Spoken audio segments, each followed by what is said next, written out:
लोग 10 रुपए देके इस कैंपस में पढ़ाई कर रहे हैं तो आपको पानी जो है नहीं मिलेगा। ये हमारा वाइस चांसलर का जो है एक स्टेटमेंट था जो वो कोयना मेस में किया था। वार्डन्स जब चेकिंग कर रहे थे वो ऐसे बदतमीजी से नॉक कर रहे थे। स्टूडेंट्स अपने रूम में रह रहे हैं, रात के 2 बजे चेकिंग हो रहा है, स्टूडेंट्स रिक्वेस्ट कर रहे हैं वार्डन्स को आप अपना जूता बाहर रख के आइए। ये बात सुन के वार्डन्स थ्रेट कर रहे हैं स्टूडेंट्स को कि आप हमसे ऐसे बदतमीजी से कैसे बात कर सकते हैं। प्रेयर रग्स के ऊपर वार्डन चढ़ जाते हैं। They are stepping on the prayer rugs, they are waking students up from their sleep at 2 o'clock in the morning and the very next day the students are having their exams। ये लोग हैं जो मनुवाद में विश्वास करते हैं। ये वही लोग हैं, आज आप अगर देखेंगे स्त्री के खिलाफ, फीमेल को आगे बढ़ने के खिलाफ किस तरीके से ये लोग काम करते हैं वो देखने को मिलेगा, सरकार में देखने को मिलेगा। जिस तरीके से स्मृति ईरानी ने जो स्टेटमेंट दिया है उससे साफ साफ पता चलता है कि महिलाओं के खिलाफ कौन है।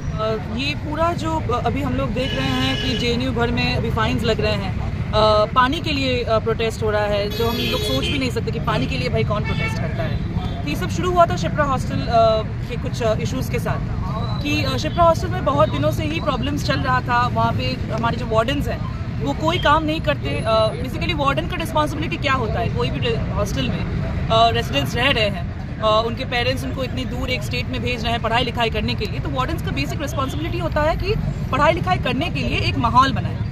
हम लोग सभी जानते हैं कि पढ़ाई लिखाई करने के लिए we all need a conducive environment, पानी, उसके साथ साथ प्रॉपर इंफ्रास्ट्रक्चर हॉस्टल्स में, रीडिंग रूम्स, छत ना गिरे स्टूडेंट्स के ऊपर, ये सारे बेसिक रिक्वायरमेंट्स हैं जो वार्डन्स को इंश्योर करना चाहिए। शिप्रा हॉस्टल में कई महीनों से पानी का दिक्कत चल रहा था, इंफ्रास्ट्रक्चरल प्रॉब्लम्स चल रहे थे, बाथरूम्स में नल काम नहीं कर रहा है, दरवाजे ठीक से काम नहीं कर रहे हैं, कूलर्स में गंदे पानी है, कूलर्स ठीक से साफ़ नहीं होते और महीने महीने तक साफ़ नहीं होते, वो उसी का पानी पी के स्टूडेंट्स को फूड पॉइजनिंग हो रहा है। मेस में जो खाना बनता है उसमें कभी कभार इंसेक्ट्स निकल के आते हैं और ये सब हम लोग जब कंप्लेंट करते हैं, हर हॉस्टल में एक हॉस्टल कंप्लेंट रजिस्टर होता है, तो स्टूडेंट्स का कोई भी कंप्लेंट रहा, कोई भी ग्रीवांसेस रहा तो स्टूडेंट्स कंप्लेंट रजिस्टर में जाके अपना ग्रीवांस फाइल करते हैं।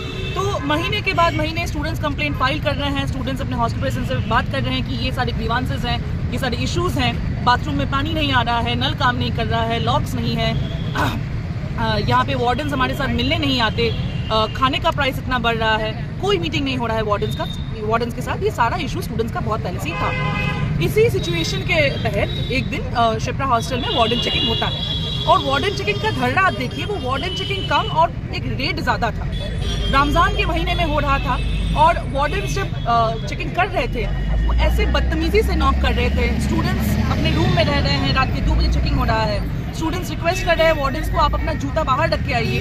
ये बात सुन के वार्डन्स थ्रेट कर रहे हैं स्टूडेंट्स को कि आप हमसे ऐसे बदतमीजी से कैसे बात कर सकते हैं। प्रेयर रग्स के ऊपर वार्डन चढ़ जाते हैं।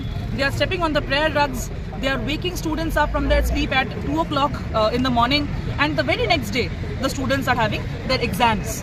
उसके बाद नेचुरली एक बहुत हल्ला शुरू हो जाता है हॉस्टल्स में और सारे स्टूडेंट्स, सारे रेसिडेंट्स गैदर हो जाते हैं गेट पे, वार्डन्स को सवाल करते हैं कि आप लोग इतने महीनों से हमारे जो ग्रीवेंसेस हैं, पानी नहीं आ रहा है, इंफ्रास्ट्रक्चर ठीक ठाक नहीं है, मेस में खाना उसका हाइजीन मेंटेन नहीं हो रहा है, आप लोग कहाँ थे तब? आप वार्डन चेकिंग के टाइम पे क्यों आ जाते हैं? आप लोग ठंड के महीने में क्यों आ जाते हैं जब बेसिक हम लोग के पास हीटिंग एलिमेंट्स नहीं है? ये सब चेकिंग करने, रेड मारने के लिए, फाइन कलेक्ट करने के लिए क्यों आ जाते हैं? ये बेसिक सवाल स्टूडेंट्स ने ये किया था और उसके ठीक 1 महीने बाद वार्डन्स ने स्टूडेंट्स के ऊपर मैन हैंडलिंग का चार्ज लगाते हुए उनको बोला कि आप लोग फाइन दीजिए। बहुत सारे रेसिडेंट्स के ऊपर 8 रेसिडेंट्स के ऊपर फाइन लगाया हुआ है। मेरा तो रजिस्ट्रेशन भी रुक गया था। चीफ प्रॉक्टर ऑफिस से ये मैसेज आया था कि आप अगर फाइन नहीं पे करेंगे तो आपको रजिस्ट्रेशन नहीं करने दिया जाएगा। तो ये सब चला और हम लोग देख रहे हैं कि कैसे पूरे देश भर में महिलाओं को इन्विजिबलाइज करने का एक कोशिश चल रहा है और ये शिप्रा हॉस्टल के वार्डन्स ने भी किया। शिप्रा, हम लोग जानते हैं कि महिलाओं का हॉस्टल है तो महिलाएं तो अपने हॉस्टल को अपने घर जैसा मानती हैं। तो शिप्रा हॉस्टल में एक अद्भुत कांड होता है कि महिलाएं अपना कपड़ा सुखाती है बालकनीज में, तो महिलाओं के अंडरगारमेंट्स कहाँ पे सूखेंगे? वो बालकनीज में ही सूखेंगे, क्लोज लाइन पे ही सूखेंगे। तो इसको लेके एक दिन झगड़ा हो गया हॉस्टल प्रेसिडेंट के साथ वार्डन्स का कि नहीं, आप लोग बालकनी में नहीं टांग सकते अपने अंडरगारमेंट्स क्योंकि उससे दिक्कत होता है। वार्डन के फैमिली मेंबर्स को दिक्कत होता है ये देखने में कि महिलाएं अपने अंडरगारमेंट्स सुखा रहे हैं बालकनी में। ये एक झगड़ा का मुद्दा हो जाता है। और उस दिन जिस दिन ये प्रोटेस्ट हो रहा था शिप्रा हॉस्टल में वार्डन चेकिंग के दौरान, इस बात को रेज किया गया, पर इसका कोई निष्कर्ष नहीं आया। No resolution has been, we have arrived at no resolution on this. तो ये साफ साफ दिखाता है कि कैसे महिलाओं को अपने ही हॉस्टल में, अपने ही स्पेसेस में इनविजिबलाइज करने का कोशिश किया जाता है, not just by the wardens, by the entire admin. इसके साथ साथ अभी जो कॉमरेड्स ने बात रखा, यहाँ से साफ साफ हमको पता चल रहा है कि हमको हर एक स्पेस धकेला जाता है। The state, the administration, the VC, the wardens, the chief proctor, they will decide a place where we can protest. वो लोग खुद डिसाइड करके देंगे, भाई इतना बड़ा जगह है, यहाँ पे आप प्रोटेस्ट कीजिए, इस जगह से आप बाहर मत जाइए। अब अगर यहाँ से बाहर जाएंगे तो आपके ऊपर फाइन लग जाएगा। आजाद देश है, हम लोग कहाँ पे प्रोटेस्ट करेंगे, किस जगह पे प्रोटेस्ट करेंगे, किस मुद्दे पे प्रोटेस्ट करेंगे, कब करेंगे, ये जो प्रोटेस्ट करने वाले हैं वो डिसाइड करते हैं, ना कि स्टेट, ना कि वीसी, ना कि चीफ प्रॉक्टर, ना कि वो सरकार जिसके खिलाफ हम लोग आवाज उठा रहे हैं। तो इस पैटर्न को हम लोग रिकॉग्नाइज कर चुके हैं, पूरे देश भर में इस पैटर्न को रिकॉग्नाइज किया जा चुका है। आज 16 तारीख है, आप सभी को पता है कि 15 दिसंबर को कैसे जामिया और AMU में पुलिस सीज हुआ था 4 साल पहले। उसी पैटर्न में हर एक यूनिवर्सिटी को एक पुलिस मिलिट्री वॉर जोन घोषित करने का कोशिश कर रहा है ये भाजपा सरकार, और JNU उस पैटर्न से अलग नहीं है। तो ये चीफ प्रॉक्टर मैनुअल जो निकला है, हर प्रोटेस्ट के लिए फाइन, एकेडमिक बिल्डिंग के सामने आप प्रोटेस्ट करो तो फाइन, आप कोई मुद्दे की बात कर दीजिए, आप पोस्टर लगा दीजिए, आप पेंटिंग कर दीजिए वॉल पे, आप पे फाइन लग जाएगा। ये बेसिकली डिसेंट को रोकने का तरीका है, ये बेसिकली JNU को एक और वॉर जोन, एक मिलिट्री जोन बनाने का तरीका है भाजपा सरकार का। और डिस्पाइट दैट कोई भी एक्शन जो है हमारा वाइस चांसलर या इस कैंपस का डीन ऑफ स्टूडेंट्स या कोई भी ऑफिस नहीं लिया। और उस प्रोटेस्ट के बाद कोयना मेस में जो है वाइस चांसलर जाके ये बोला कि जो भी प्रोटेस्ट किया है उनको जो है दिल्ली पुलिस ढूंढ रही है, और अगर आप लोग 10 रुपए देके इस कैंपस में पढ़ाई कर रहे हैं तो आपको पानी जो है नहीं मिलेगा। ये हमारा वाइस चांसलर का जो है एक स्टेटमेंट था जो वो कोयना मेस में किया।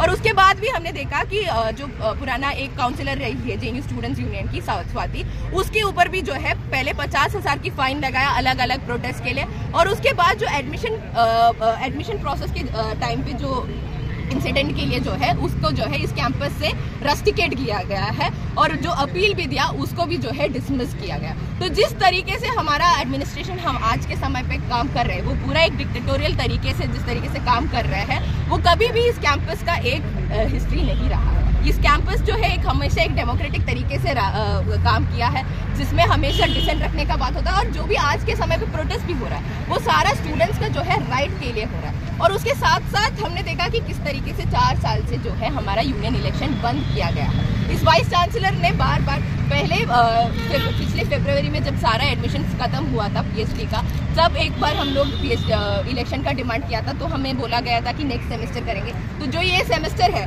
उसमें भी हमने डिमांड किया था कि इलेक्शन होना पड़ेगा, तब भी जो बोला है कि PhD एडमिशन के बाद जो है इलेक्शन करवाएंगे। और उसके साथ साथ ये भी बोला था कि नया जो एकेडमिक कैलेंडर और नया जो शेड्यूल आएगा उसमें यह साफ लिखा रहेगा कि कौन से तारीख पे JNU स्टूडेंट्स यूनियन का इलेक्शन जो होगा। और वो जो नया शेड्यूल था वो PhD का वो भी आ गया, बट उसमें कहीं पे भी ये मेंशन नहीं है कि JNU स्टूडेंट्स यूनियन इलेक्शन जो है वो कब होगा। तो ये क्लियरली एक अटैक है JNU स्टूडेंट्स यूनियन का ऊपर, JNU का एक डेमोक्रेसी रहा, एक डेमोक्रेटिक नेचर रहा है उसके ऊपर। जैसे दानिश ने भी बताया कि JNU स्टूडेंट्स यूनियन ऑफिस जो इस कैंपस के स्टूडेंट्स का एक हक होता था, एक स्पेस होता था, वो भी जो है इस एडमिनिस्ट्रेशन पिछले फरवरी में जो है बंद किया गया। और उसके बाद जो JNU स्टूडेंट्स यूनियन का प्रेसिडेंट ओशी घोष जो उस रूम में जो घुसने के लिए जो है उसके ऊपर भी जो है 10,000 का फाइन जो है हमारा एडमिनिस्ट्रेशन ने लगाया था।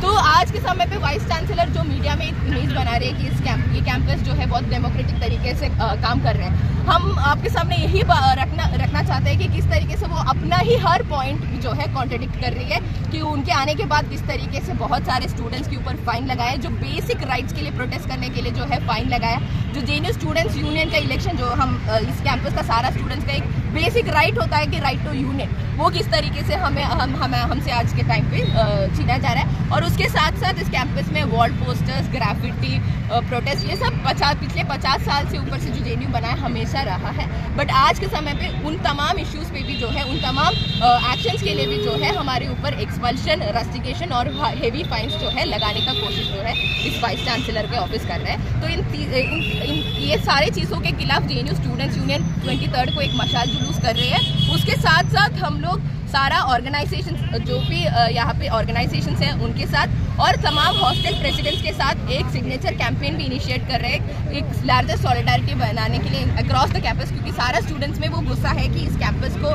जिस तरीके से हमने बनाया है वो रहना चाहिए, वो जो डेमोक्रेटिक फंक्शन है वो रहना चाहिए। इसलिए हम लोग एक सिग्नेचर कैंपेन भी कर रहे हैं और उस सिग्नेचर कैंपेन के बाद हम लोग एक मशाल जुलूस भी करेंगे 23 दिसंबर को। और डेमोक्रेसी को ख़त्म करने की कोशिश किया जा रहा है।